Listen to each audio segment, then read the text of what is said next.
Sir నమస్కారం sir. నమస్తే. Sir Vijayasai Reddy గారికి అండ్ ఆర్కే రాధాకృష్ణ గారికి వీళ్ళిద్దరి మధ్య కూడా కొన్ని రోజుల నుంచి కూడా ఒక మాటల యుద్ధం ట్వీట్ల వారైతే నడుస్తుంది సార్. ఇద్దరు కూడా ఓపెన్ ఛాలెంజ్ చేసుకున్నారు డిబేట్కి రావాలి అని చెప్పేసి. ఆయన నేను వస్తాను, నేను సిద్ధమే అన్నారు, ఈయన నేను సిద్ధమే అని చెప్పేసి అని అంటున్నారు. మరి డిబేట్ జరిగే అవకాశం కనిపిస్తుందా? మళ్ళీ ఆయన ఏబిఎన్ కూడా రానన్నారు, ఢిల్లీలో పెట్టేసుకుందామని విజయసాయి రెడ్డి గారు ఒక అడ్వైస్ అయితే ఇచ్చారు.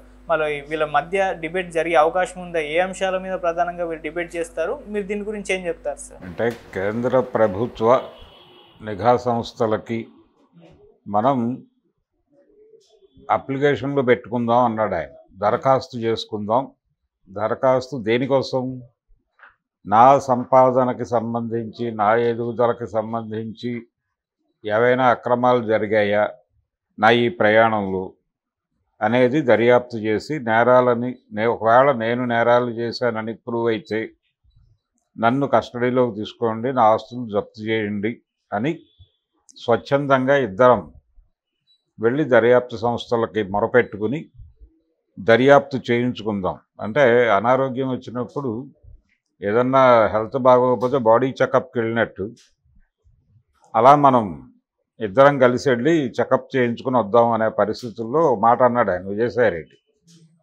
అయితే వీళ్ళిద్దరి మధ్య గత కొద్ది రోజులుగా నడుస్తున్నటువంటి ట్వీట్ల వారిలో ఒకరినొకరు అవినీతి పరుడుగా ప్రూవ్ చేయడానికి కష్టపడుతున్నారు. ఆ కష్టపడే క్రమంలో ఒకరిని ఒకరు ఓపెన్ చేసే ప్రయత్నాల్లో ఉన్నారు. చాలా యాక్యురసీతో, చాలా ఉత్సాహంతో ఉన్నారు. ఇది ఒక అడుగు, అంటే ఆయన ఒక అడుగు ముందుకేస్తే ఈయన 2 అడుగులు ముందుకేస్తున్నారు. ఒక అడుగును ముందుకేస్తే 2 అడుగులేని 4 అడుగులు కూడా వేస్తాను అని ఇద్దరూ బిహేవ్ చేస్తున్నారు. ఆడిటర్గా జీవితం ప్రారంభించి నువ్వు ఒక ముఖ్యమంత్రి దగ్గర, అంటే జగన్మోహన్ రెడ్డి ఈ మధ్య నాకు కలవటం లేదు రెగ్యులర్గా, నన్ను ఎందుకో కొంచెం అవాయిడ్ చేస్తున్నట్టు అనిపిస్తోంది అని నువ్వు చాలామంది దగ్గర వాపోయావు, ఆ విషయం నాకు తెలుసు అంటున్నాడు ఈయన. అలాగే నేను పత్రిక ప్రారంభించే విషయం ముఖ్యమంత్రికి తెలియదు, చంద్రబాబు నాయుడు ముఖ్యమంత్రి అప్పుడు ఆయనకు తెలియదు. నేను పత్రిక అంతా పూర్తి చేసుకున్న తర్వాత మాత్రమే వైఎస్ రాజశేఖర రెడ్డికి, ఆ తర్వాత చంద్రబాబుకి చెప్పాను అని వీరు చెప్తున్నారు, రాధాకృష్ణ గారు. రెండోది, నాకు మీలాగా అవినీతి చేసే ఇది ఉంటే ఒకేసారి 23 ఎడిషన్లు ప్రారంభించేవాడిని కదా అని కూడా చెప్తున్నాడు. అది వాస్తవమే.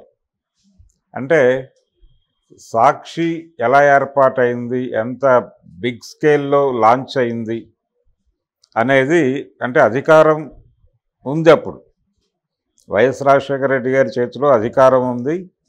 అది కాంగ్రెస్ పార్టీ కోసం, కాంగ్రెస్ పార్టీకి అంకితమై పనిచేసే పేపర్ లాగా ప్రొజెక్ట్ చేసి దాన్ని డిజైన్ చేశారు. అయితే అది ఫైనల్గా జగన్మోహన్ రెడ్డి గారి కుటుంబ ఆస్తిగా మారిపోయింది. అయితే ఈ దశలో చాలామంది దానిలో ఉత్సాహంగా పెట్టుబడులు పెట్టే ప్రయత్నము చేశారు. అంటే అప్పటికి కాంగ్రెస్లో ఒక అసహనం ఉండేది. అదేంటంటే మనకి ప్రాపర్ మీడియా లేదు. ఈనాడు అనేది చాలా బలంగా తెలుగుదేశం పార్టీ వైపు నిలబడటం, తెలుగుదేశం పార్టీకి మీడియా సపోర్ట్ ఉండటం వలన మనం దాన్ని ఎదుర్కోలేకపోతున్నాం అనేటువంటి ఒక అసహనం ఉంది. అంటే ఎన్టీఆర్ 2 సార్లు అధికారంలోకి రావటం, చంద్రబాబు వరుసగా 2 సార్లు, అంటే ఎన్టీఆర్ 3వసారి వచ్చిన తర్వాత ఆ 3వసారి అధికారంలోకి వచ్చిన దానిలో సగం నుంచి మొదలుపెట్టి ఆ తర్వాత జరిగినటువంటి 99 ఎన్నికల్లో మళ్ళీ చంద్రబాబు గెలవటం, దీంతో కాంగ్రెస్ పార్టీలో ఒక అసహనం మొదలైంది. నిజానికి 2004లో కూడా ఓడిపోయి ఉంటే ఇంకా దారుణమైన పరిస్థితి ఎదుర్కొని ఉండేది. ఇటువంటి కండిషన్లో వాళ్ళకి మీడియా సపోర్ట్ బలంగా ఉండటం వలన రిపీటెడ్గా వాళ్ళు గెలుస్తున్నారు, ఇన్ఫ్లుయెన్స్ చేయగలుగుతున్నారు ప్రపంచాన్ని అని కాంగ్రెస్ పార్టీ బలంగా నమ్మింది. అంటే లోకల్ కాంగ్రెస్ పార్టీ నాయకులు నమ్మారు, అధిష్టానాన్ని నమ్మించారు. ఒక మీడియా వ్యవస్థను ఏర్పాటు చేయాల్సిన అవసరం ఉంది అని చెప్పి వీళ్ళు మొరపెట్టుకున్నారు కేంద్ర నాయకత్వానికి, సోనియా గాంధీ గారికి. ఆవిడ పెద్ద సీరియస్గా పట్టించుకోలేదు. ఇప్పుడు ఆ స్థాయిలో, అంటే ఈనాడు ప్రారంభమైంది చాలా చిన్న స్థాయిలో ప్రారంభమై అది ఎదిగింది. ఇప్పుడు ఈ స్థాయిలో ఉన్నటువంటి ఈనాడు లాంటి పేపర్ పెట్టడం అనేది కొంచెం రిస్క్తో కూడుకున్న వ్యవహారం అని భావించింది ఆవిడ. ఆ టైంలో వైఎస్ రాజశేఖర రెడ్డి అంత రిస్క్ ఏం కాదు, ఇది ఆర్గనైజ్ చేయొచ్చు, జాగ్రత్తగా ప్లాన్ చేస్తే అది పెద్ద కష్టం కాదు అనేసి ఆయన అధికారం వచ్చిన తర్వాత ఇది డిజైన్ చేశాడు. నిజానికి ఆయన బుర్రలో అంతకుముందే ఒక ఆలోచన ఉంది. అదేంటంటే ఆయన గెలిచినటువంటి 2004 ఎన్నికల్లో ఆయన ఒకవేళ ఆయనకి ముఖ్యమంత్రి పదవి ఇవ్వకపోతే ముగ్గురు పేర్లు వినిపించినాయి అప్పుడు.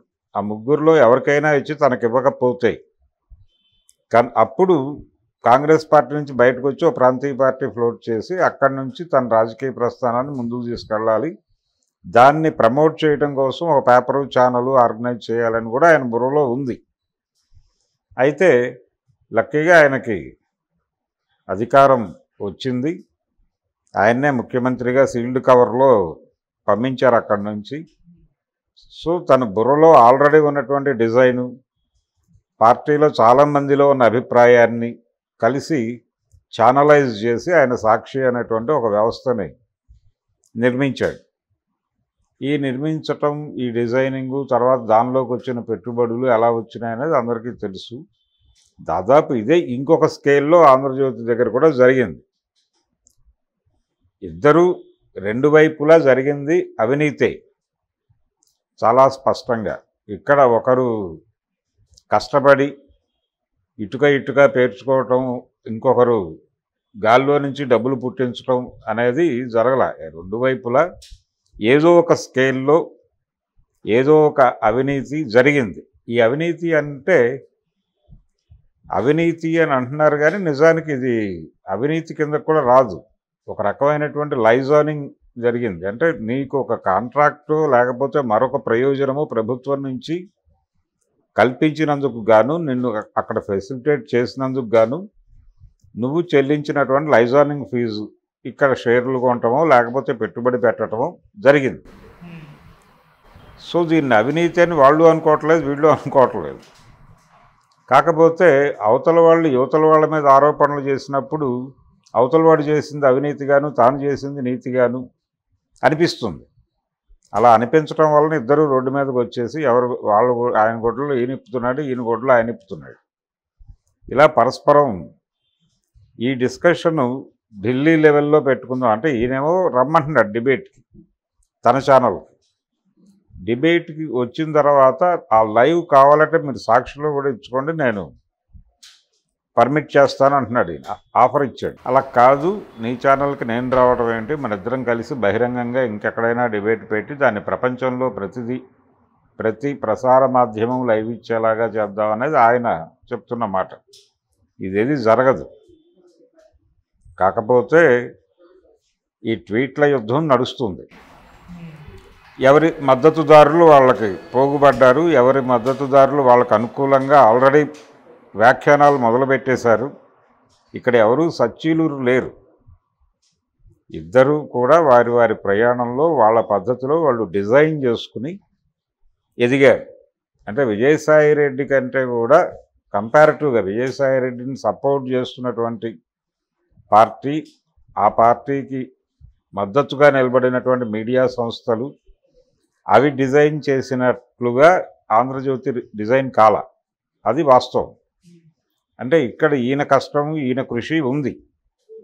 అయితే పరిస్థితులు అలా అనుకూలంగా వచ్చేలాగా ఆర్గనైజ్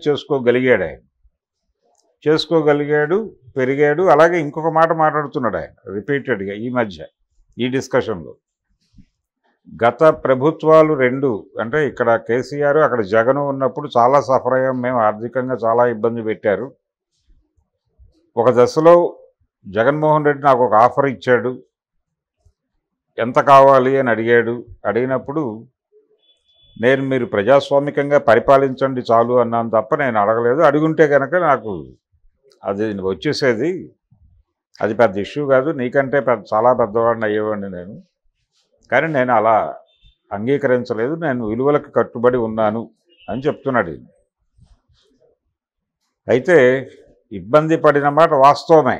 అయితే జ్యోతి ఒక డిజైన్లో వెళ్ళింది. అప్పుడు ఆ డిజైన్ ఏంటంటే కేంద్రంలో భారతీయ జనతా పార్టీ అధికారంలో ఉండటం అనేది ఒక రకంగా కలిసి వచ్చినటువంటి అంశం. ఓకే. కనిపించకుండా ఒక ఆశీర్వాదం నడిచింది. వీళ్ళు కొంత ఆ దిశగా తమని తాము రూపొందించుకున్నారు. ఆ రక్షణ గొడుగు తన మీదకి ప్రసరించేలాగా ఆయన చూసుకోగలిగాడు. అదే ఉపయోగపడింది. అలా తను నిజంగా ఇబ్బంది పడిన మాట వాస్తవమే, కానీ ఆ ఇబ్బంది నుంచి బయటపడటానికి ఆయన మార్గం ఆయనకుంది. అలా ఇబ్బంది పడటం వల్ల దాని ప్రయోజనం తర్వాత పొందొచ్చు అని కూడా అనుకున్నాడు.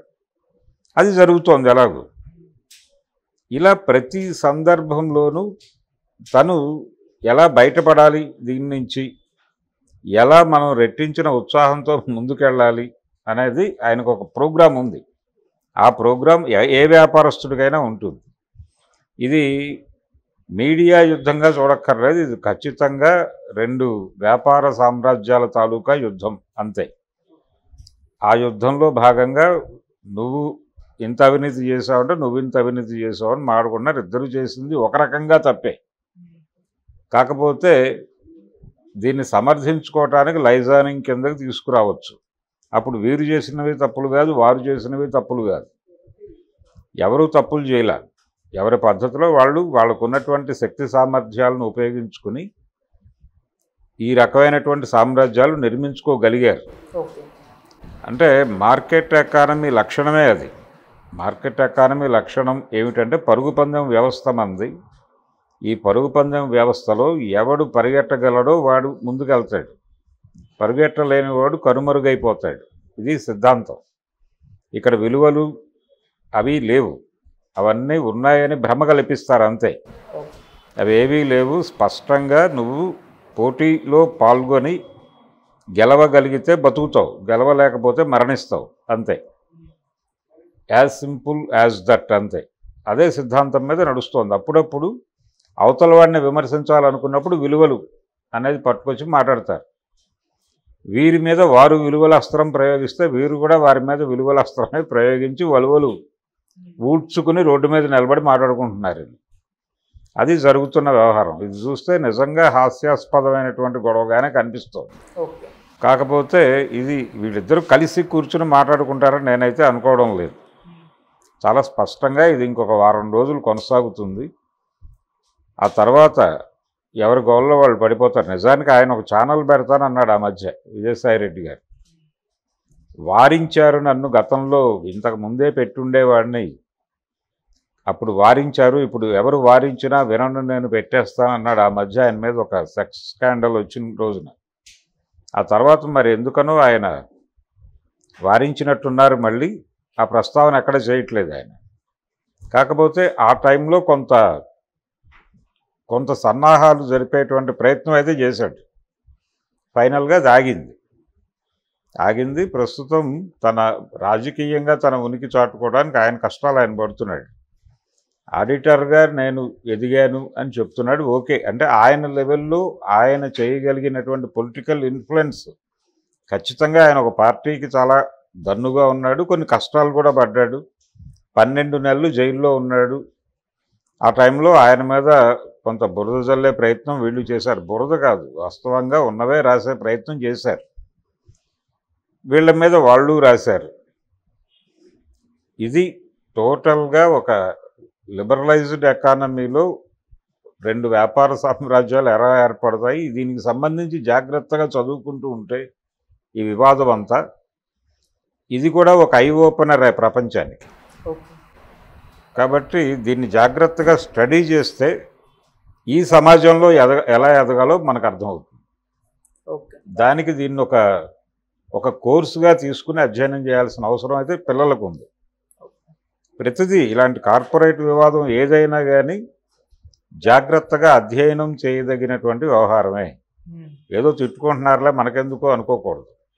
కొంచెం దానిలోకి ప్రవేశించి వారు ఎలా వీరు ఎలా ఎదిగారు అనేది ఖచ్చితంగా చదివి మనం ఎలా ఎదగాలో ఒక ప్రోగ్రాం డిజైన్ అవుతుంది కనీసం.